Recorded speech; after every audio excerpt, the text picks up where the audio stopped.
warahmatullahi wabarakatuh. Apa kabar hari ini, esok, dan seterusnya luar biasa? Baiklah, sebelum memulai materi, alangkah baiknya kita berdoa. Berdoa dimulai. Selesai. Sebelum masuk ke materi, Bapak akan mengecek kehadiran terlebih dahulu.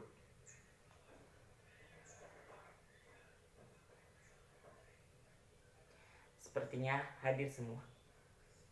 Baiklah, kita akan masuk ke materi selanjutnya, yaitu materi tentang gerak tari berdasarkan unsur ruang, waktu, dan tenaga.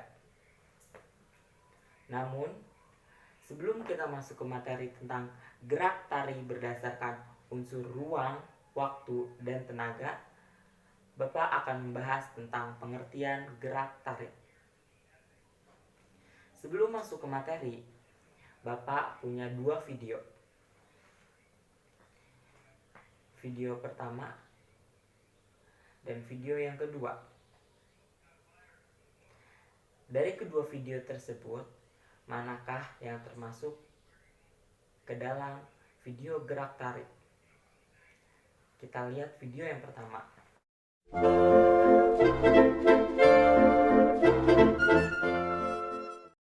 Selanjutnya kita lihat video yang kedua.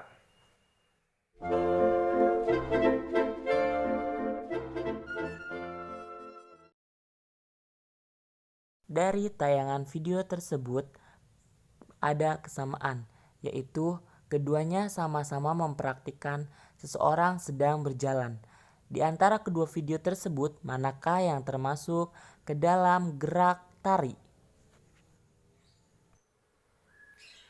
Nah, video yang termasuk ke dalam video gerak tari adalah video yang kedua. Mengapa video yang kedua? Mari kita dengarkan penjelasan berikutnya. Sebelum masuk ke pengertian gerak tari, kita akan membahas pengertian gerak secara umum. Gerak merupakan istilah yang digunakan untuk menggambarkan perpindahan yang terjadi pada suatu benda terhadap benda lainnya. Suatu benda dikatakan bergerak apabila benda tersebut berpindah tempat ataupun berubah posisinya.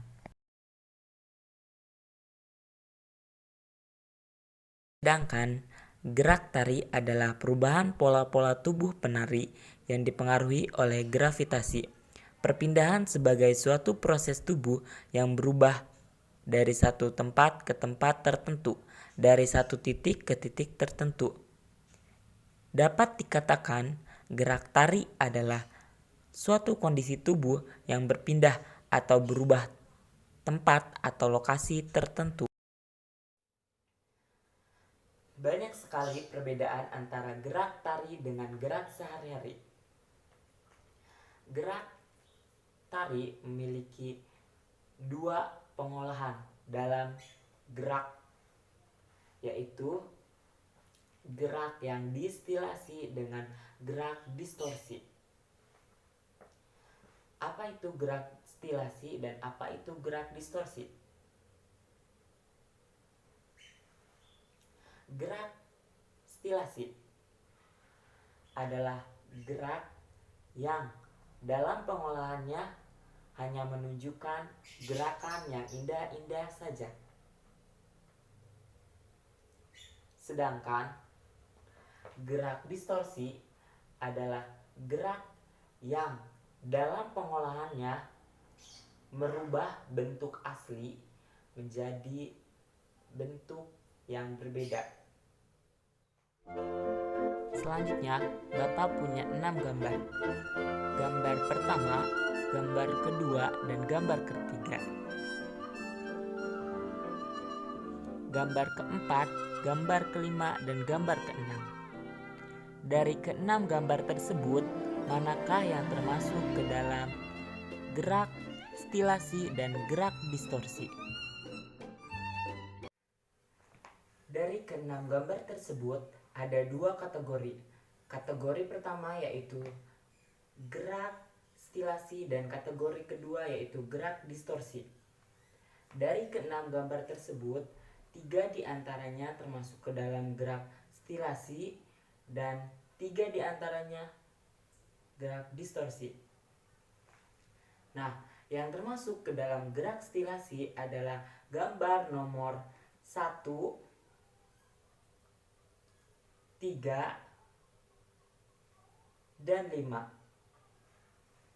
Mengapa gambar 1, 3, dan 5? Karena gerak stilasi adalah gerak yang proses pengolahannya tidak merubah bentuk asli. Dari ketiga gambar di samping merupakan gambar gerak yang menggunakan proses pengolahannya dengan stilasi. Selanjutnya yaitu kategori kedua, merupakan gerak distorsi. Gambar yang menunjukkan gerak distorsi adalah nomor 2, 4, dan 6. Dari ketiga gambar di samping merupakan contoh gerak distorsi. Mengapa demikian? Karena gerak distorsi merupakan gerak yang terjadi karena adanya perombakan atau perubahan dari bentuk aslinya, namun masih tetap melewati proses stilasi. Selanjutnya kita akan menjelaskan tentang gerak murni dengan gerak maknawi. Yang pertama akan kita bahas yaitu gerak murni. Nah, gerak murni.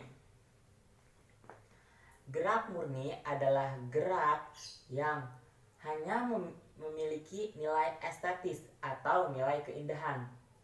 Jadi, pada pertunjukannya hanya menampilkan nilai yang indah-indah saja, tidak memberikan maksud atau tujuan tertentu. Berikut adalah contoh-contoh dari gerak murni. Berikut ini adalah beberapa contoh gerak tari yang memiliki tujuan gerak murni, di mana gerakan ini hanya menampilkan nilai estetis atau nilai keindahan, tidak memiliki maksud atau tujuan tertentu.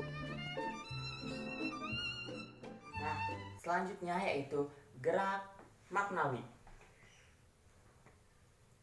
Gerak maknawi yaitu gerak tari yang selain memiliki fungsi estetis, ia juga mengedepankan maksud atau tujuan tertentu yang ingin disampaikan kepada penonton atau halayak umum. Berikut ini adalah contoh-contoh gerak maknawi. Berikut ini adalah contoh dari gerak tari yang memiliki tujuan gerak maknawi, di mana gerak maknawi merupakan gerak yang selain memiliki nilai estetis, ia juga mengedepankan maksud atau tujuan. Biasanya, gerak tari ini digunakan untuk tarian upacara atau ritual dan tari-tari pada ajang festival. Nah, itu semua merupakan penjelasan dari gerak tari. Mulai dari pengertian, perbedaan gerak tari dengan gerak sehari-hari, adanya gerak stilasi dengan gerak distorsi, dan gerak murni dengan gerak maknawi. Itu yang membedakan antara gerak sehari-hari dengan gerak tari. Nah, selanjutnya Bapak punya beberapa tugas untuk di rumah. Tetap belajar ya di rumah. Semangat!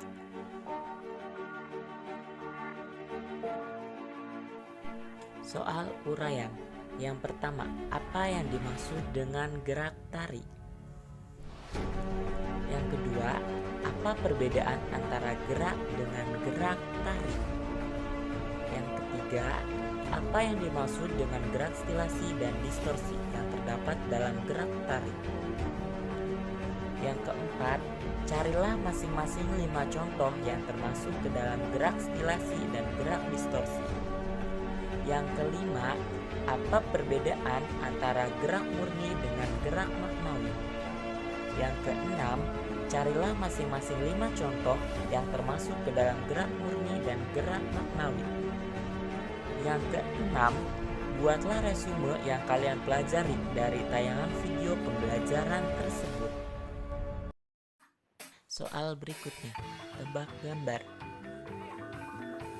Kuis pertama, dari keenam gambar berikut manakah yang termasuk ke dalam contoh gerak stilasi dan distorsi? 1, 2, 3, 4, 5, dan 6. Kuis 2, dari keenam gambar berikut manakah yang termasuk ke dalam contoh gerak murni dan maknawi? 1, 2, 3,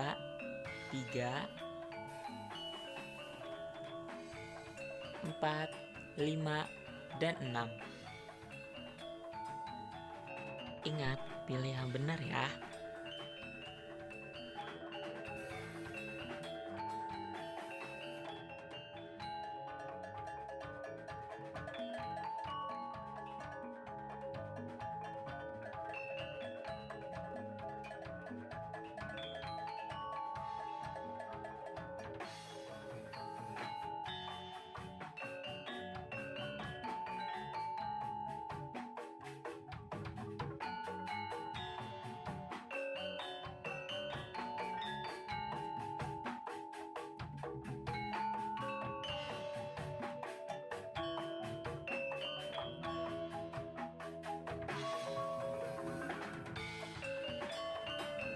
Mungkin cukup sekian materi kita kali ini. Semoga apa yang Bapak sampaikan dapat bermanfaat untuk kalian semua.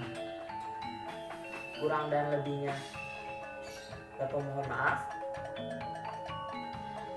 Wabillahi taufiq wal hidayah. Wassalamualaikum warahmatullahi wabarakatuh.